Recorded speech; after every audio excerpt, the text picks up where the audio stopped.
అంటే కోపం గాని 10 ఏళ్ల కోపారి జనాభా లెక్కలు చేసి గన్లనే ఏ కులం బలగం ఏందో చెప్తే కాదా ఒక్క పరే 2 పనులు అయినట్టుంటాయి. ఎవల జనాభా ఎంతో ఎప్పటిదప్పుడు తెలిసిపోతుంది. కానీ 1931 అంటే తెల్లోళ్ళ జమానాల బీసీల లెక్కలు తీస్తే మళ్ళా ఇదివర దాకా తీయలేదట. తెలంగాణ రాగానే ఓ పారి సర్వే చేసిండ్రు కానీ గా రిపోర్టును పబ్లిక్లకు రానియలేదు అనబట్టిరి. గిసొంటి యాళ్ళ ఈ గవర్నమెంట్ గా పని చేస్తే ఇగో గిట్లయితాంది.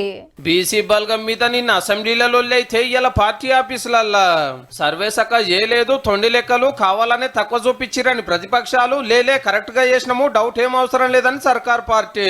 ఎవరి కరోనాలో అందరు చచ్చిపోయినరా, కోట్ల మంది చచ్చిపోయినరా, అందులో మీద బీసీలు వచ్చిరా అని చెప్పడానికి ఉందా? బీసీల సంఖ్యనేమో తగ్గుతుందట, మిగతా వాళ్ళ సంఖ్యనేమో పెరుగుతుందట. తెలంగాణ వచ్చినప్పుడు చేసిన సర్వే కరెక్ట్ అని కారోళ్ళు అంటుంటే అది ఒక్క రోజులో ఆత్రమాత్రం చేసిరు, దాన్ని అసెంబ్లీకే తేలేదు, రికార్డులు ఎక్కియలేదు కాబట్టి అది లెక్కలకు రాదని కాంగ్రెస్ వాళ్ళు. రేవంత్ రెడ్డి గారు ఒళ్ళు దగ్గర పెట్టుకుని వ్యవహరించండి. ఆనాడు ఎస్కేఎస్ లో చూపెడుతున్న సర్వే పర్సెంటేజ్ చూపెడితే 114% అవుతుంది. 100కు 114 ఎట్లా వస్తారు? ఆయన ఒక్క రోజులో తడిగుడ్డతో గొంతుకొస్తే ఈయన నెల రోజులు 50 రోజులు పొడిచి 50 రోజులు చంపింది. వాళ్ళు ఇచ్చింది 51, మేము ఇచ్చింది 56%. 34% ఉన్నదాన్ని తగ్గించింది మీరు లోకల్ బాడీస్ లో బీఆర్ఎస్. గీ తొక్కుడు తొక్కబట్టే గీ చేయబట్టే మా వాళ్ళు ఒక్కడంగా ముఖ్యమంత్రి అనేకపోతారు బీసీని. పార్టీ అధ్యక్షుడు, కార్యనిర్వాహక అధ్యక్షుడు, శాసనసభ పక్ష నాయకుడు ఎవరికైనా బీసీలు ఉన్నారా? మాకు మంత్రి పదవి ఇచ్చిండ్రు, రాజ్యసభ పంపించిండ్రు.